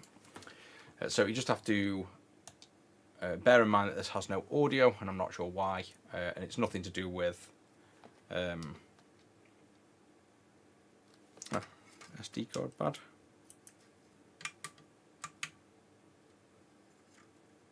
See if that works. Yeah, it's nothing to do with the console. Oh, okay. Now we have sound back on the one that didn't have sound. So maybe just unplugging that capture card from the PC was the solution. This damn switch. I'm going to solder it down in a minute. We've done all that work, and the hardest thing is to turn this damn thing on without building it up. What did I use before that worked perfect? This. Get on there. Press down. Stay on. And don't move. There. Right, let's go. The switch just tells it that the lid's shut on the console, so the disc isn't spinning. And considering this is, you know, bypassing everything, it should have the power to just say ignore that. Maybe it does, maybe there's an option to disable that. I could have sworn it didn't need it, but obviously I'm thinking of the Dreamcast GDMU. Right then, let's go again.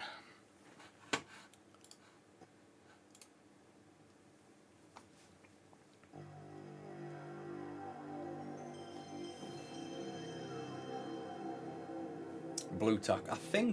I'm sure we used to try that. We tried all sorts. It was one of the main things that used to annoy us. We'd, what was it on the one? Is it Sega Saturn? Yeah, we used to tape the Sega Saturn ones up, and every time we were taping them, we'd get zapped by the mains power supply right by it. Every time. Or you go to hold it, and it's right by the actual power supply, and you just zap yourself so much. I've probably had like 10 zaps off a Sega Saturn power supply.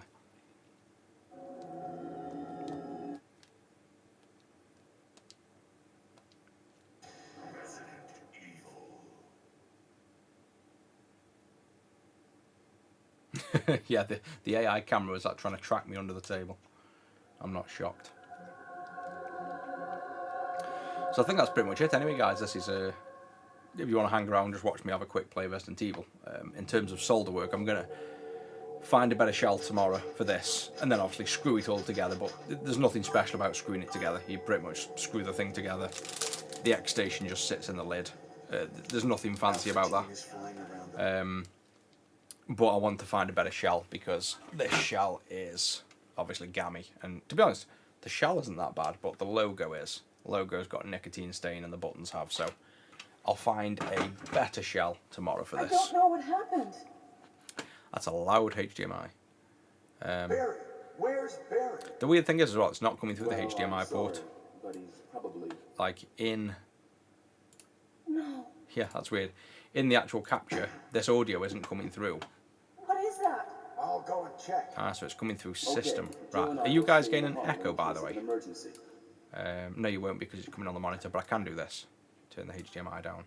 Chris, There we go. So, take care. yeah, I've done that a right funky way. I don't know why. I can't even explain it, but this HDMI capture card sends audio to the PC, whereas every other capture card passes it through Streamlabs or OBS, like actually as a proper audio. This one just sends sound into your PC speakers. So I had to set it up through Wavelink and kind of do some funky stuff. That's why I couldn't figure out what was going on with the audio, because this specific capture card, even though it's perfect for capturing the HDMI, it's got some very weird audio path of how it goes to the PC, basically.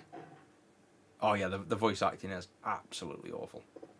And have you seen as well, this cutscene here, if you're on the Japanese version, you see the head roll off onto the floor, whereas every other version, I'm sure every other region, you don't see the head fall off. So like the zombie bites his head off and it rolls towards you, but on this, yeah, see, so you don't see that. See his head on the floor.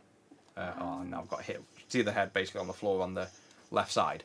You see that head roll off in the Japanese version. You just don't see it in any other one. They censored it. The sound, it's quite complicated. So I've got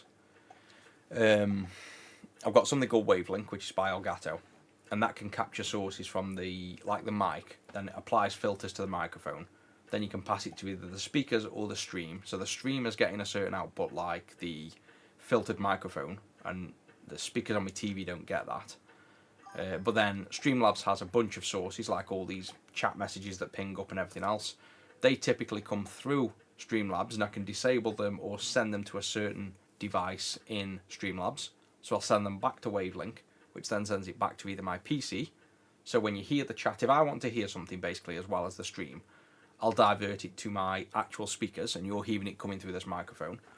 Whereas if I want you guys to only hear certain things on stream, like the microphone basically, that gets passed into just the stream. Otherwise it'd come through the TV as well. But the weird thing is, this HDMI capture device doesn't pass through Streamlabs. It just literally sends it straight to my PC speaker. So what I have to do is capture Streamlabs audio, pass it back through the Wavelink, mute the output of just this, and then send the rest of it back out to the TV speaker. It's like a right confusing thing, just because of this one capture device. So when it failed, I forgot what I did in order to kind of set it up and make it work. But it turns out just the classic power on and off fixed it. Yeah, Resident Evil Director's Cut this is. And this is just, I've basically finished now. The stream will be ending in a minute. I'm just quickly testing this. I'm playing a bit of Resi, but it's like, what, 20 to 7. I want to go get some food and see Rusty in a minute, so.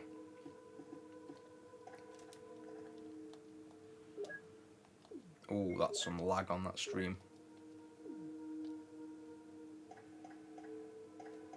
We will go upstairs.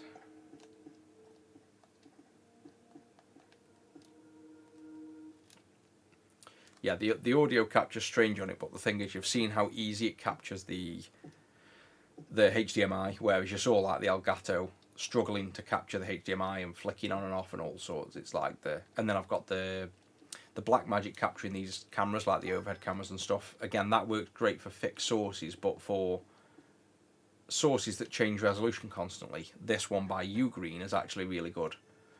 So this is a Ugreen capture card that works. Zombie. That works specifically well for changing resolutions. Oh, this is so difficult to play with lag. This is crazy. There we go. Another zombie. Right, let's try a dodge on this one. So, over this way. Wait for the stutter. You're not going to stutter, are you? No. There we go. No! Lag. Oh, I could have got past him nice and easy then, and the lag on the stream sent me the other way.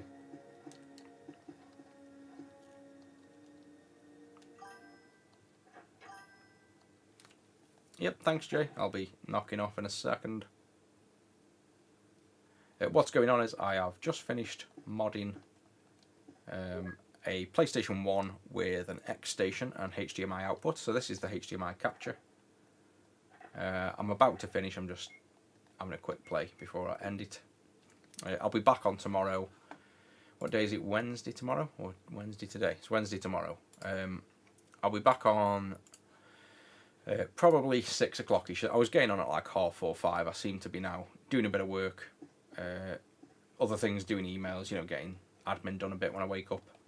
And then I'll be back on probably, so I'd say 6 or 6:30 tomorrow morning. I'll be back on.